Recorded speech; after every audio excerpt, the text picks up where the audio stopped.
Hello, everyone. Thank you for coming. So today we're making some changes in the State Department because it's both too big and yet doesn't get enough done, apparently. Any questions? Yeah, you in the middle. Just on the hiring freeze and the way that this affects the folding in of USAID to Sure. the State Department, how, given the fact that these people are not considered State Department employees, what opportunities, if any, are going to be given to them to be able to reapply or Sure. not for their position? We will rehire anyone that worked on a program that was popular and that the president liked, which is probably none because we're allergic to helping other countries now. Yes, you? You said things will look different, and thank you for that Sure. response. But I think a lot of people around the world will be wondering what it is, especially perhaps in the Middle East, Africa, what it will actually mean for them on the ground. How will these changes take effect? Will we see offices over there that are being closed, consulates and so on? Can you talk a little bit about what people around the world can actually expect? You can expect to see us cutting everything that isn't in our immediate interest because America first means I can't think long term. We'll also be consolidating more power to the president because he likes to make phone calls and feel really important. So we'll be weaker diplomatically as we free fall into isolationism. Go ahead.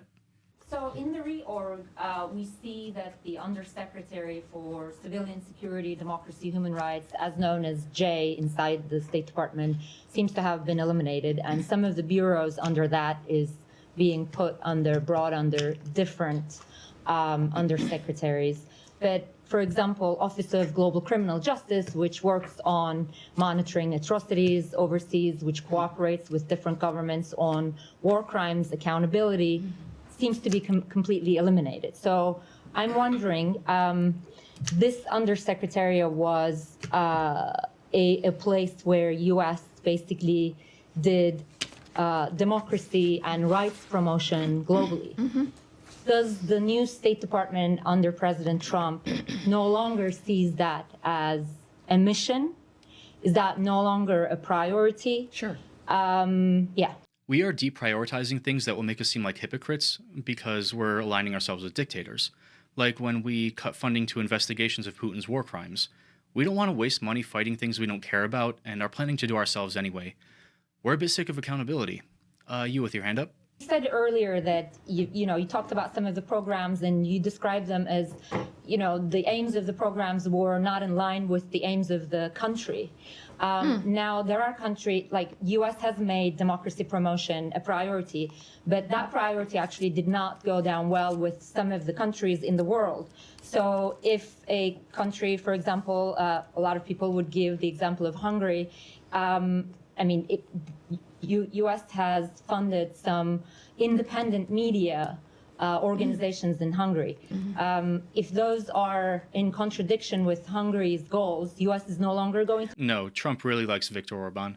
You're probably going to see more of what he did in the U.S., like restrictions on the press, loyalty tests that look like policy, checks and balances turning into how Trump keeps track of his corruption, that sort of thing. Next question? Is the issue of Russian disinformation or Chinese disinformation, is this something that you are concerned about, or are you out of business of combating it? Are you serious? This administration is in power thanks to disinformation, and you think we're going to do anything to upset Putin? We're trying to surrender Ukraine to him. And if you're worried about China, we didn't even bother doing anything with TikTok. We're just going to make sure their disinformation aligns with ours. Anyone else?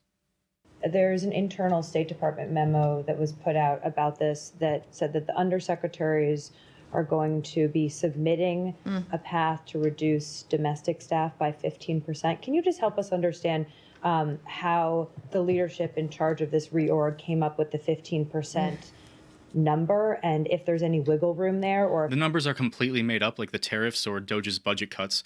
It's clear Elon Musk is overriding Secretary Rubio's decisions since their spat became public. So it probably came from Musk asking Grok or something just as random. And then just one quick question. Sure. Was Doge involved at all on this plan, or was this just a State Department proposal? Beyond Musk, I'm really hoping we don't have more kids who can't legally drink breaking the law in the State Department. Could I ask you, Russia said today that, or Russian state media said that Special Envoy Witkoff will be on his way to Moscow. Is that something you can confirm? And if so, could you explain the natures of his discussions this time? Moscow already knows that we'll give them anything to make this war end, so negotiations are just going to be about forcing Ukraine to agree at this point. Trump really needs his Nobel Peace Prize. Stanley, the Diplomatic Security Service says it's been assisting the Virginia Homeland Security Task Force in arresting undocumented migrants and some people who are connected to transnational gangs. I wonder if you could say more about the decision to have DSS jump in there and whether you expect this collaboration to be ongoing and if there's any concern that this will detract from the original mission. Our goal is to maximize deportations to excite Trump's base and vilify illegal immigrants, to make taking away people's rights popular, like due process. And if there are no further questions, I recommend going overseas for vacation while you still can. Good luck.